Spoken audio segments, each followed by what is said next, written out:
Life in a world that keeps changing. Think that it's progress you're making.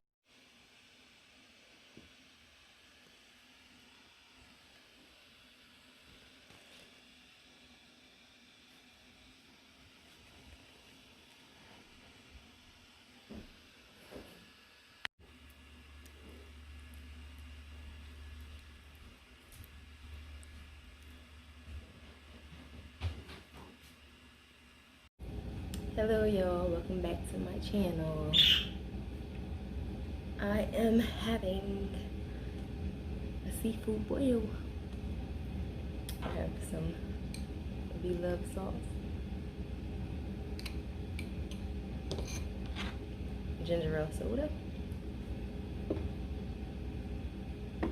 and I added some rice to this, so you didn't see it in the prior picture.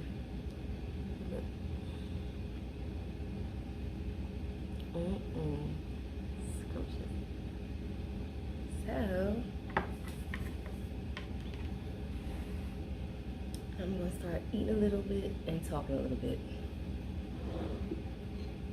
Today I will be discussing story time.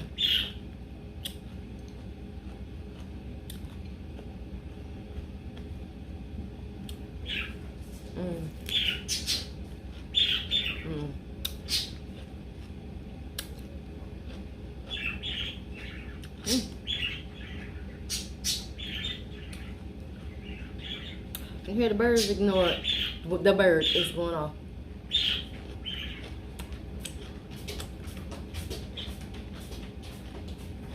And my dog walking around.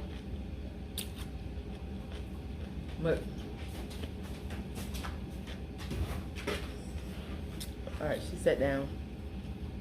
The bird is calm. It's a little bit spicy. Look at my shrimp. See how it's made? It actually cooked.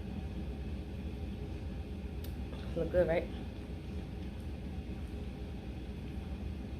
So I have some snow crab legs, some dungeness crab, shrimp, and I have rice and Bloveslife sauce, and like I said, my ginger ale. And I'm about to tear it up. So what I want to do is I want to start with one of my shrimp.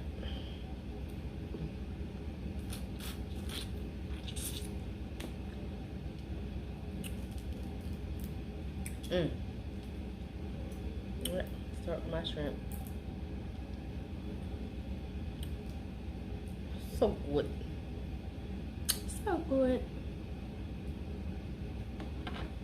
Got it.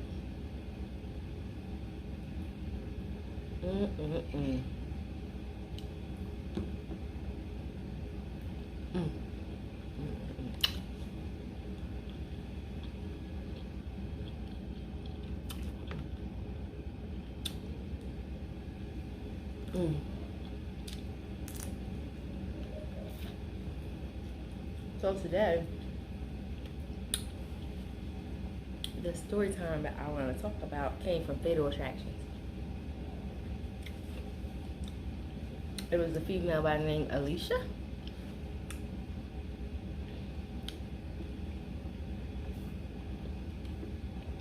Her husband Omar. They were when they first met, they were like in love. Put a little bit of this on the rice. A lot of it on the rice. They were in love. I'll show you how it looked. Put it on the rice. Look. Once I poured it on the rice. Okay, so they were actually in love. And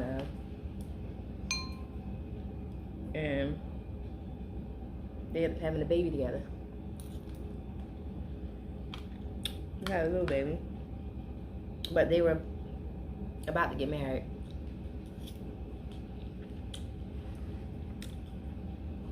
Right before they got married,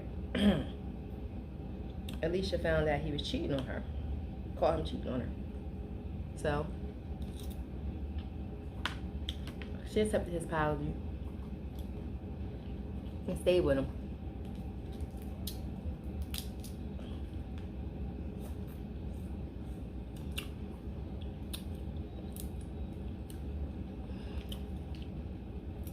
When she did that, she accepted the fact that that's the type of life style he was living. I mean,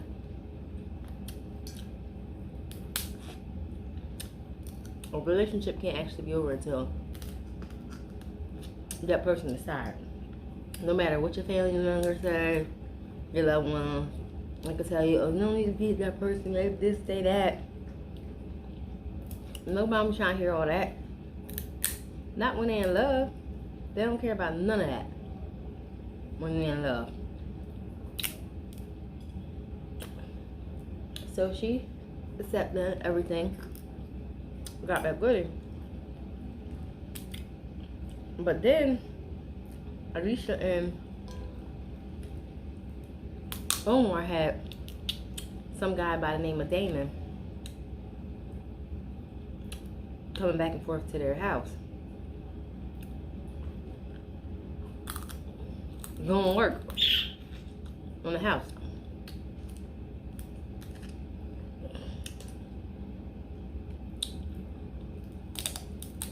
What Damon and Alicia both hired him. So no problems. One day, Omar comes home from work and he started getting shot at. That bird.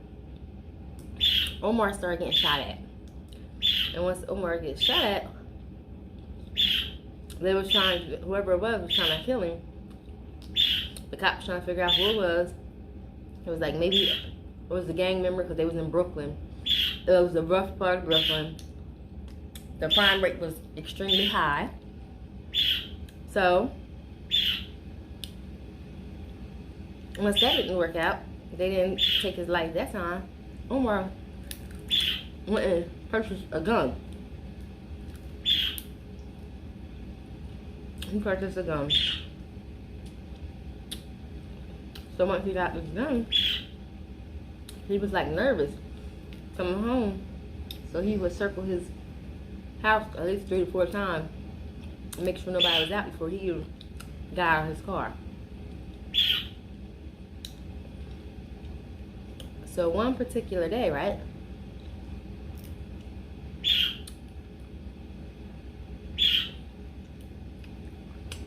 Omar decides to go to the store. Alicia goes to the store. Then, upon his return,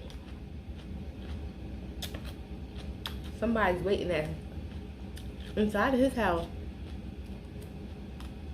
on the stairs and just take him out. Shoot him 3 times in the chest. His wife heard the scream, heard the shots, and she ran and took her baby and hid and called 911. So once, the cops got involved in everything,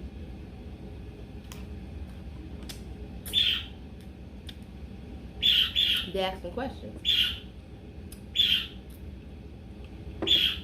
So they get the that bird.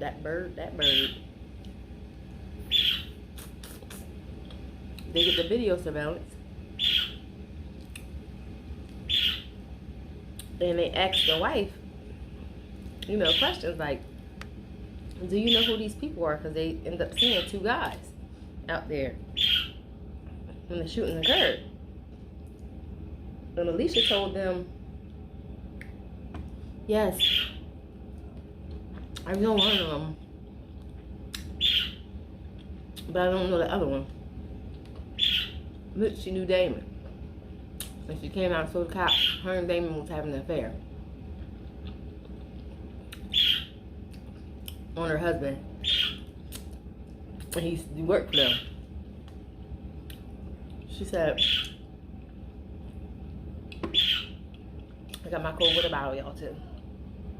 My wellness bottle. But she said, yeah, we were having an affair because my husband cheated on me. She went on telling him about the story. When her husband cheated on her before they got married. So she just wanted him to suffer and pay him back.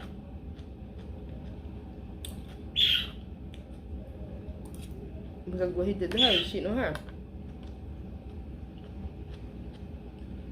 So she was like, that's Damon on the outside, but I don't know why he would be out there. Maybe his neck, I just broke it off of him. Because I want to be with my husband now.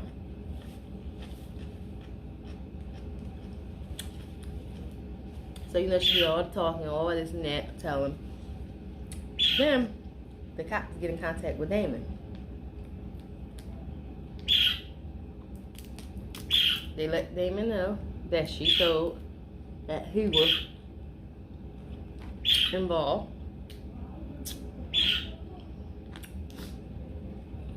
And told him the story that had how it happened. Damon in turn tells on the guy that he hired to actually do the shooting, which was Craig.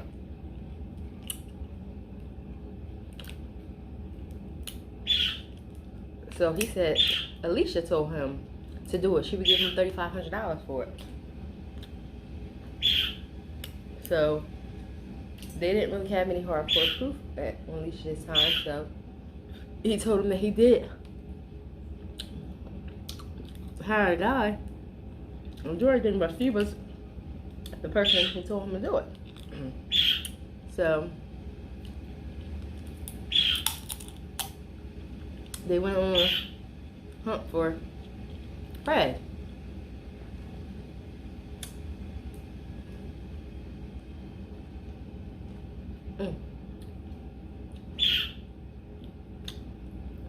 We finally catch up with Craig. They asked Craig, do they know Alicia? He was like, I don't know what y'all talking about. I don't know Alicia. They told him that Damon had already told on him or what was going on. So he told him, I don't know an Alicia. I know a Damon. Yeah. He hired me to do it. So they was like, how can, there's like, he hired you to do it, but you don't know Alicia? He said, I don't know nothing about no Alicia. I don't know her. I talked to Damon. They was like, well, why would you do something like that? He was like, money talks. If they talking right around money, I'm doing it. So he told him that he did. After that happened, they didn't really have no evidence on Alicia because Damon saying he didn't even know who she was. Not Damon, Craig was saying he don't even know who Alicia is. So they said they're gonna dig in a little further to see if she's really innocent because she's still claiming her innocence and she's blaming Damon. It's basically saying he was jealous because she was gonna leave him. She'll leave him alone, be with her husband.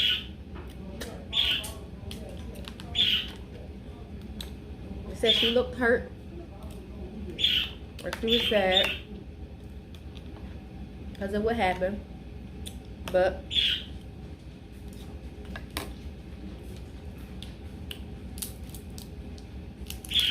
they still wanted more. The cops still wanted more, and there was still more to the story. So they decided to go to Damon's family and ask them what kind of marriage they were having, what was going on.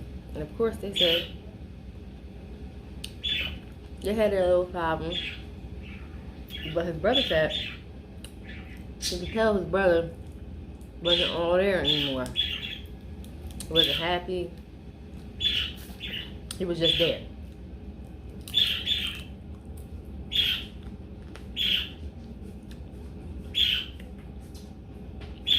So after that, they decided to go in and check text messages and everything. Matter of fact, yeah, before they even checked the text message, they looked at a life insurance policy. She had 3 life insurance policies on her. 3. Not 1, not 2, but 3. Almost 100 mil. All 3. So 2 days later, after he was deceased, guess who go call an insurance company trying to get the money? Alicia. What makes you guilty as hell? 2 days later, she called an insurance company. So then, that makes them look into a little more.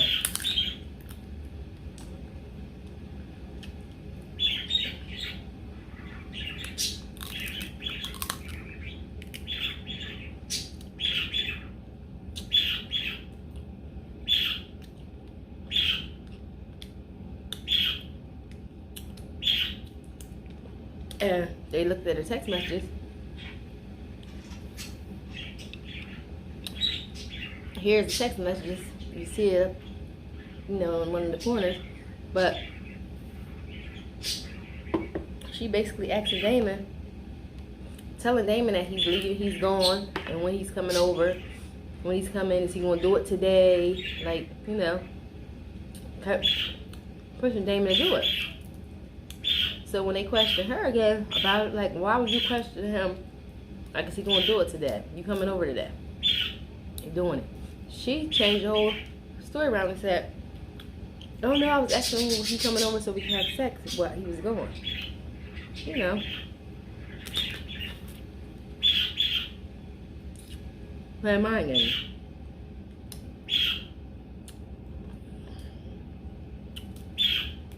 But some of the text messages were very incriminating, and it showed that he was definitely involved. She is involved. And the judge was not trying to hear that at all.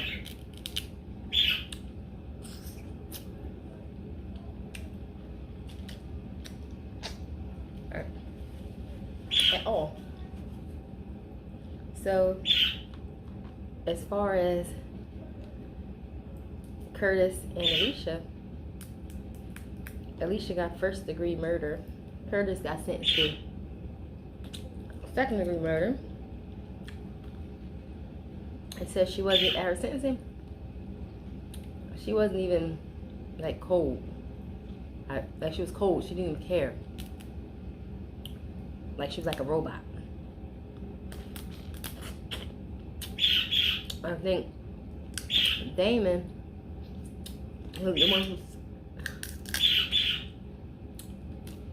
was the middleman, got like 15, 16 years.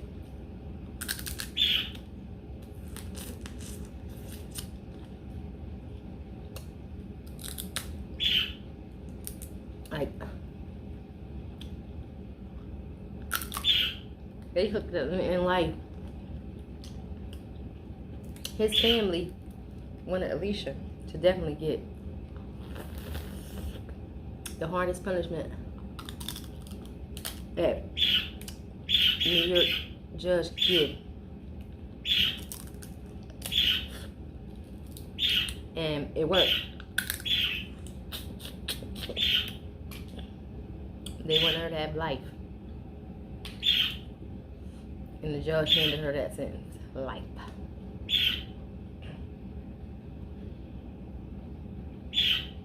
Along with, they both was at the defense table. Alicia.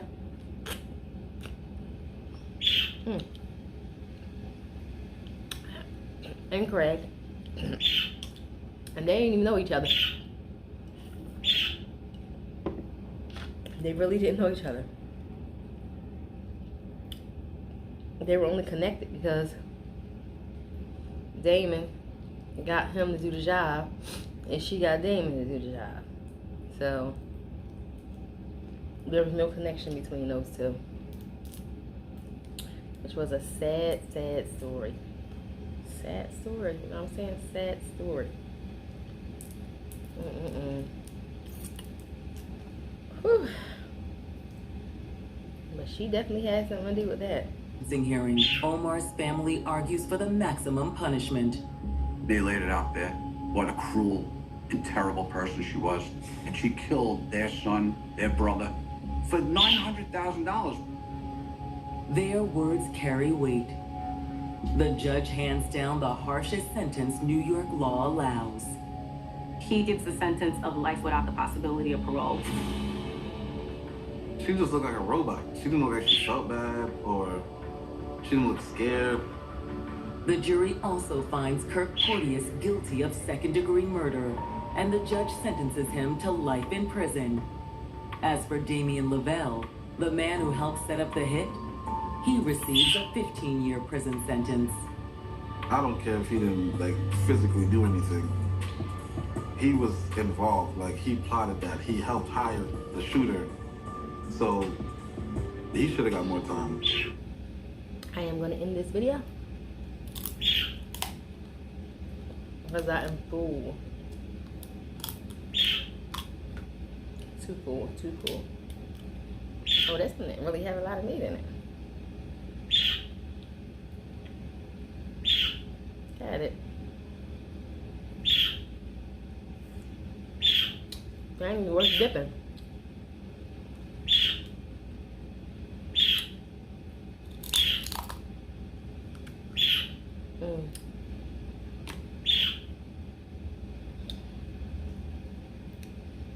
Dip this. I'm gonna dip that.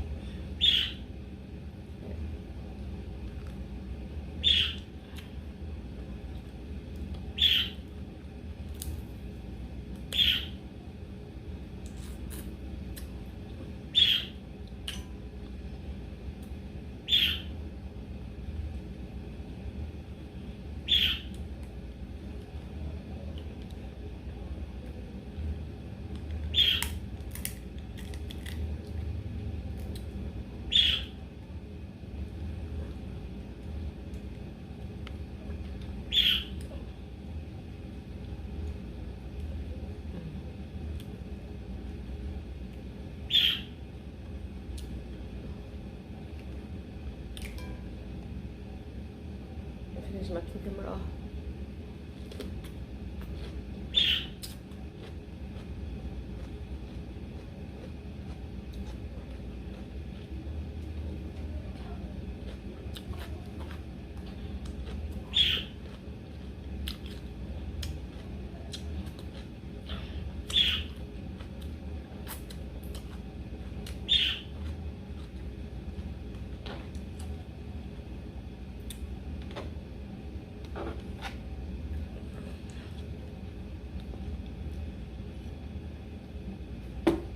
Alright guys, that's the end of my video. Don't forget to like, comment, and subscribe, and hit that post notification button so you can know when the next video upload from here on out, period. Until next time, see ya.